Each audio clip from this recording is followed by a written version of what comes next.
오늘도 남편에게 잔소리를 듣고 어떻게 해야 될지 고민이 되신다고요? 여러분들의 고민을 이쪽 저쪽에서 알아보고 있으셨을 텐데 이 영상을 클릭하셨다면 성공이라고 말씀드리고 싶습니다. 딱 5분만 투자하신다면 부부관계 엄청난 개선을 가져올 수 있을 것입니다. 끝에서 가장 핵심 내용을 이야기하겠습니다. 끝까지 봐주시기 바랍니다. 아내분들이 남편을 갑으로 만드는 치명적인 실수 한 가지는 뭘까요? 그건 바로 남편에게 의지하는 것입니다. 에이 뭐야 하고 넘어가지 마시고 단순히 여러분들이 이해하고 있는 의지의 범위가 다르니 이 영상을 꼭 끝까지 봐주시기 바랍니다. 남편을 의지한다는 정확한 의미는 남편 없이는 안 된다라는 의미입니다. 더 정확히는 남편 없이 살아갈 자신이 없다라는 뜻도 됩니다. 아내는 왜 남편에게 의지할까요? 남편을 의지하는 그 근본적인 이유를 바로 알고 넘어가야 합니다. 자신의 심리를 이해하고 대처한다면 보다 합리적인 해결을 할 것입니다.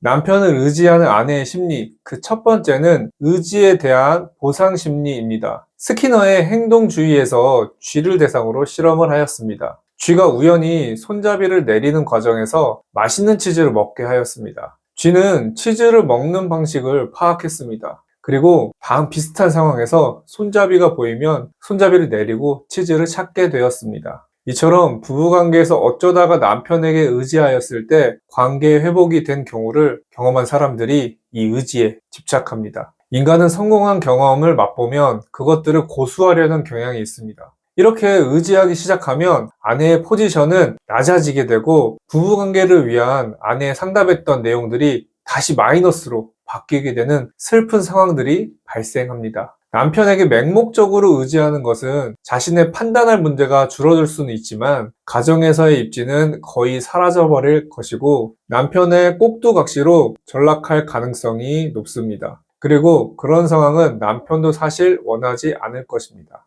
두 번째는 의지하는 것의 최후의 방법이라고 생각한다는 것입니다. 이혼하는 단계까지 갔을 때 하기 싫은 아내가 선택하는 방법입니다. 하는 것도 없는 남편이 아내에게 독방 육아를 강요하고 열심히 자신의 역할을 하는 아내에게 욕을 합니다. 그런 상황에서 이혼은 남편이 요구하고 아내는 안 된다고 합니다. 많은 사람들이 이런 장면을 이해하지 못합니다. 아내의 이런 선택은 어렸을 때 트라우마일 수도 있고 가정을 쉽게 깨기 싫은 마인드가 있을 수도 있습니다. 하지만 이것은 알아두셔야 합니다. 남편의 생각대로만 모든 것을 하고 자신의 주장을 이야기하지 않는다면 평생 자신의 생각은 잘못되었고 남편이 옳다는 고정관념이 자리 잡힐 것입니다. 자신한테 모질게 대해도 그 행동을 좋은 의미로 부여하고 남편밖에 없다고 생각하게 될 것입니다. 세 번째는 의지하는 인간의 본성입니다. 갓난아이는 엄마의 보살핌이 없으면 살아갈 수 없습니다. 아기들은 엄마가 눈에 안 보이면 미친 듯이 웁니다. 이렇듯 우리는 본성적으로 의지를 하면 해결이 된다라는 무의식 중에 습득한 스킬이 있습니다. 현재 우리나라는 30에서 40살까지 부모님의 집에 얹혀 살면서 어떻게 해서든 같이 살려고 발버둥 칩니다. 다른 효율적인 해결 수단을 찾지 못했기에 가장 원초적인 의지하기를 사용하는 것입니다. 세 가지를 알아봤는데요. 실생활에서 남편에게 의지하는 행동은 어떤 것들이 있을까요? 가정생활에서 자신의 주장은 얘기하지 않고 남편 말만 따르기, 남편에게 과도하게 집착하는 모습 보이기,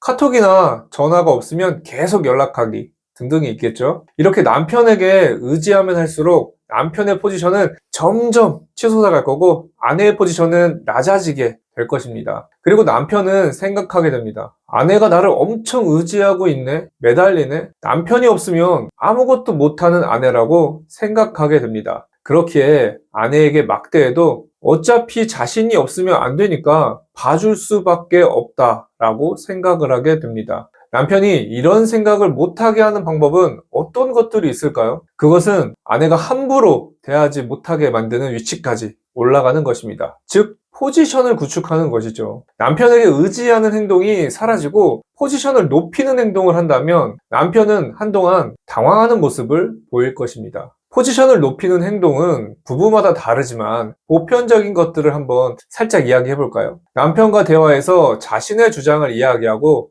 동등한 입지를 다지기, 가정에서 자신의 역할을 충실히 하기, 자신의 삶을 적극적으로 주도하기, 친구들을 만나 활동적인 모습 보이기 등등이 있을 수 있습니다. 어쩌면 우리는 남편에게 너무 의지해서 자신의 포지션을 낮춰서 이런 힘든 부부 생활을 하고 있는 것일지도 모릅니다. 저는 많은 아내분들이 남편을 을로 만드셨으면 좋겠습니다. 더 이상 남편에게 의지하지 마세요. 가정에서의 아내의 주도권을 꼭 가져오시기 바랍니다. 오늘 말씀드린 것만 이해하고 실천하셔도 남편은 상당히 당황할 것입니다. 이제 저의 설명과 차례는 끝났고 여러분들에게 그 바톤을 넘겨드리겠습니다. 한번 실천해보세요. 달라진 후기가 저에게 조용히 들려왔으면 좋겠습니다. 여러분의 삶에 웃음이 가득해지시길 진심으로 기원하겠습니다. 감사합니다.